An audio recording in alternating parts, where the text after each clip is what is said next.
Hey y'all. Hello. Welcome to Hobart D Explorer. Yes, we're very excited to tell you a little bit about Hobart and how we ended up with our Class B. So here we go. Y'all ready for this? Sit back, grab your glass of wine, bottle of water.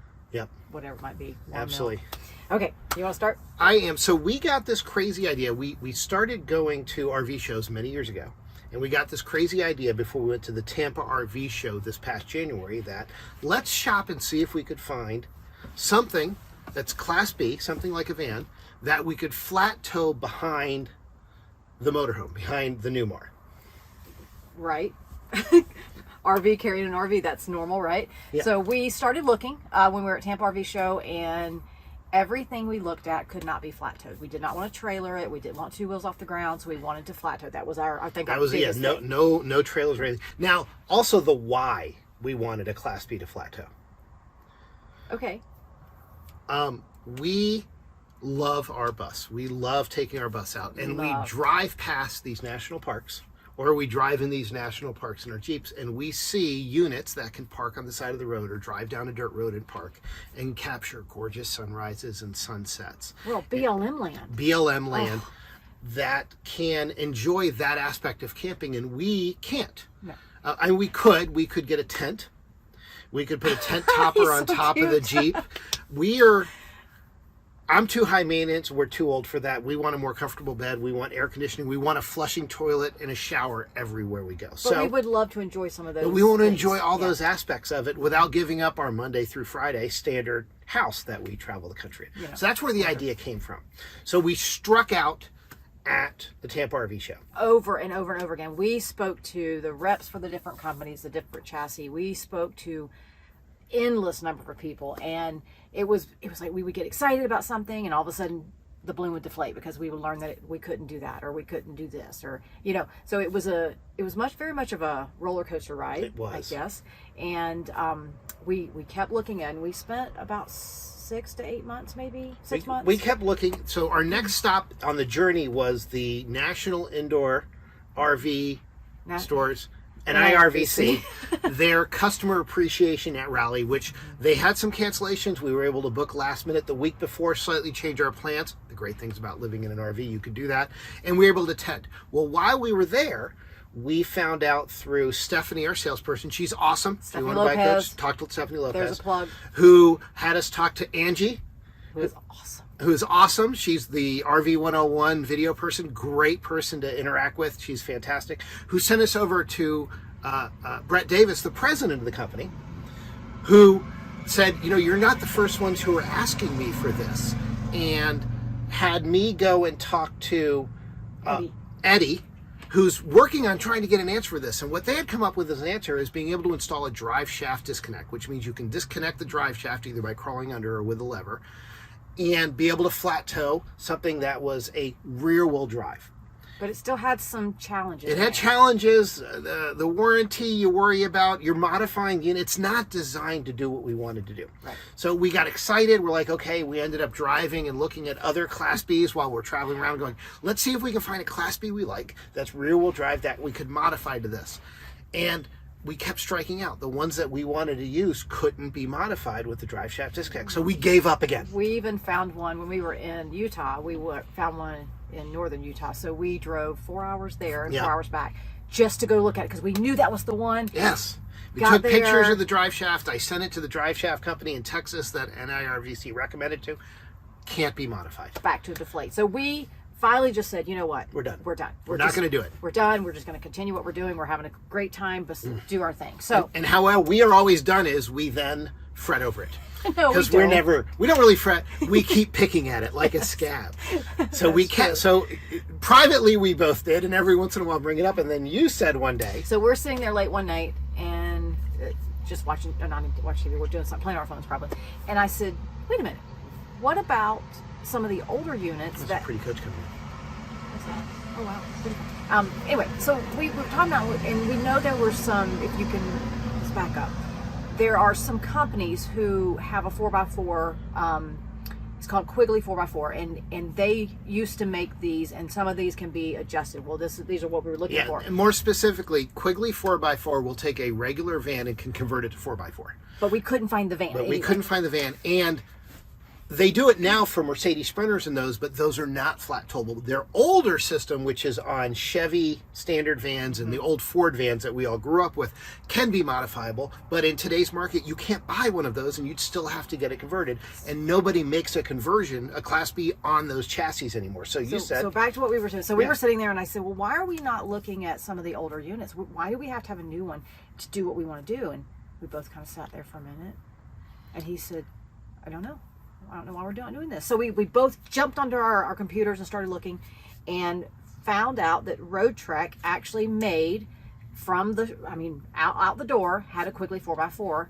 and this was one of the years. So we happened to start looking at them. I found this one, and we were so excited. We were so excited. The price wasn't bad. Right. It wasn't. Good. It was good.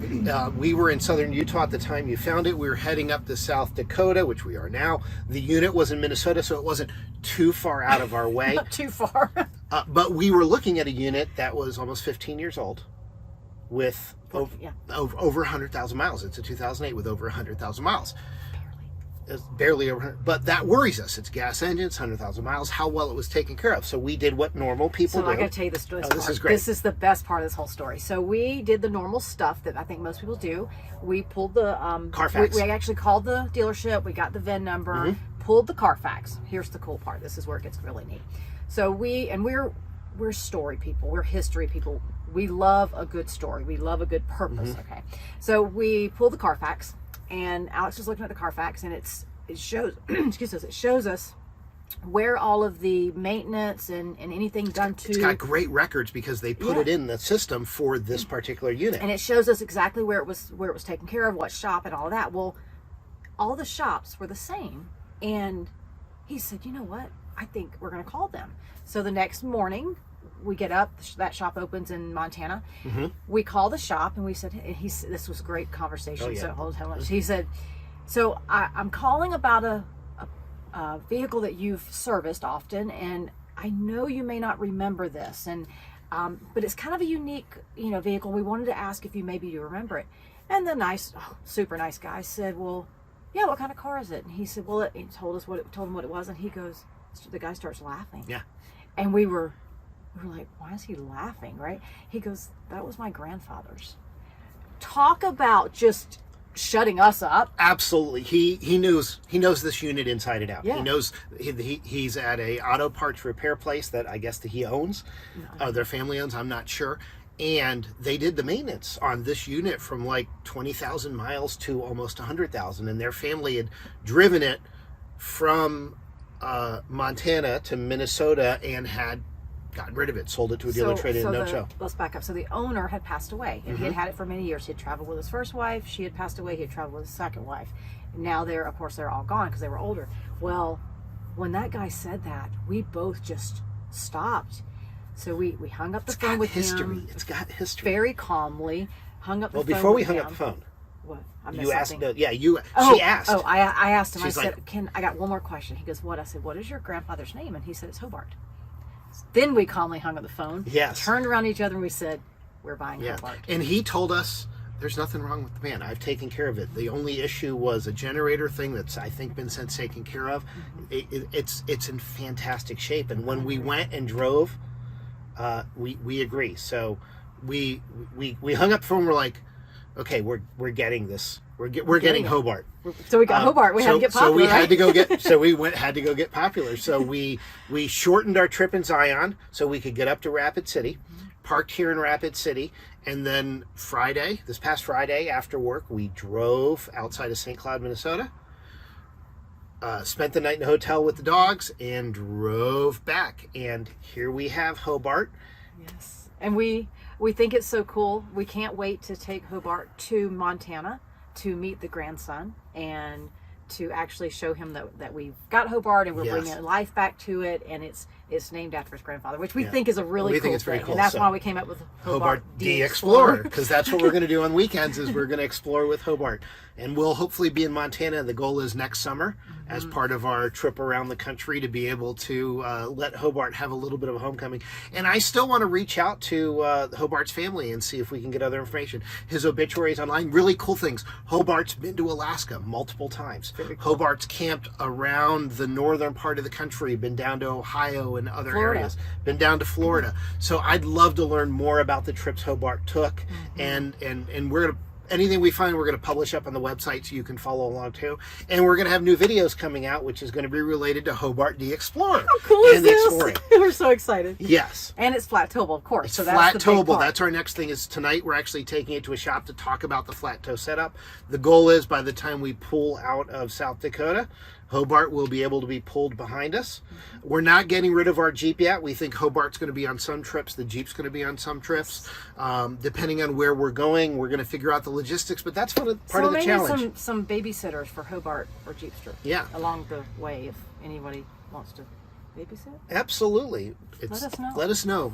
Or we'll find a They're place very to well park it. behaved. They don't eat much. Exactly. So we'll give you a full tour of the unit, and come along for the ride with us. All right, you ready for your tour? Come on into Hobart. We'll show you around, and we'll show you the front area first. It's kind of small quarters here, so. The seats and all of the carpets are in immaculate condition. There's just a few little spots of wear on the seats, and we're going to try to maybe get some custom seats, or maybe get it recovered. We're not sure yet. If you know anybody who does custom seat covers, recover seats, let me know. Anyway, that was a help us out here. So everything looks good up here. Like we said, it's a little over 100,000 miles. It's 107, but it drives like a dream. I drove yesterday and I love it. It's got all the, well, I'll show you here. It's got all the curtains that cover all the windows, whereas now they have a little bit of a different setup, but these are actually really cool. They're kind of a suede material. Here is our flat towable, so that's a good thing. What else do I need to show up here? Anything else you can think of? Oh. And then I think it's really cool it has this. Look how good of condition that dash is in because of the carpet cover. And because of this, I think we're going to order a carpet cover for our... I love the seats. They have the inlaid RoadTrek on it. All right, moving on back. This has some great storage in it. All of these things are storage. And they are so clean, y'all. I'm just shocked. It almost looks like they didn't use it, but they did. This is just a cabinet. I won't open that because it's got a bunch of stuff we were hiding in it. Alex just about fell over. That was awesome. Cooktop. This looks like it has never been used. I don't know if they ate out all the time. I don't know what the deal was, but it is spotless. All of this is very nicely done. There was a cover here made out of this material, but it had been, looked like been sun bleached maybe. So we got rid of that. We'll have another one made or make one ourselves. It does come with the microwave, which we may change that out, but for now it's great. Cabinets, everything looks good. Look at this cute little drawer. I love cute.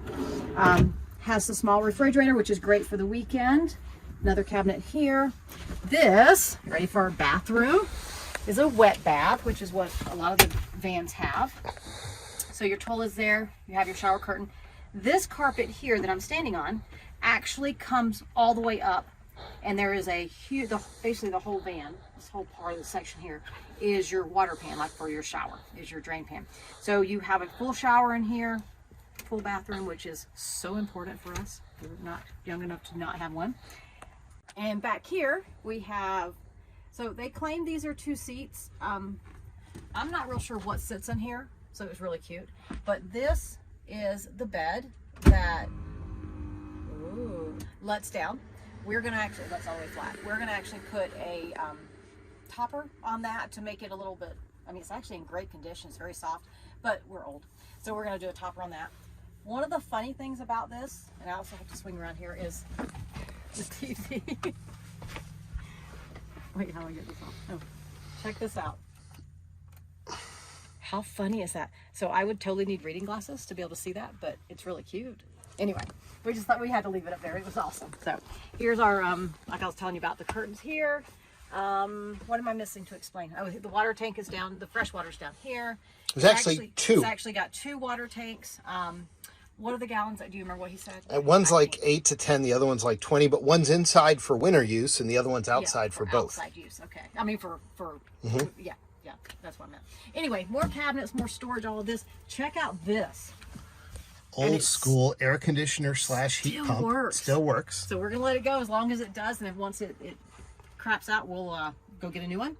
I love the glass here. This is really cool. So I think I'm going to do a design on that, do some funny stuff. And we're going to kind of make it our own, I think, is what we've agreed to do. Yeah, and if anyone has familiarity with RoadTrek, we're currently running wet cell batteries. Would love to look at a lithium upgrade, want to look at ideas for solar. It's currently got propane for heat and the stove and the refrigerator. We tend to rather go all electric. I don't know if it's upgradable to that, but if anyone has any ideas, send them our way. This is a multi-year endeavor of love project for us to continue to make Hobart our own and make it interesting. But anyway, it's really cute. We love it. Is there anything else you want to see? Y'all let us know. We are free to show you and everything. Oh, turn around and show them the skylights. I love those. Look at this. How cool is that?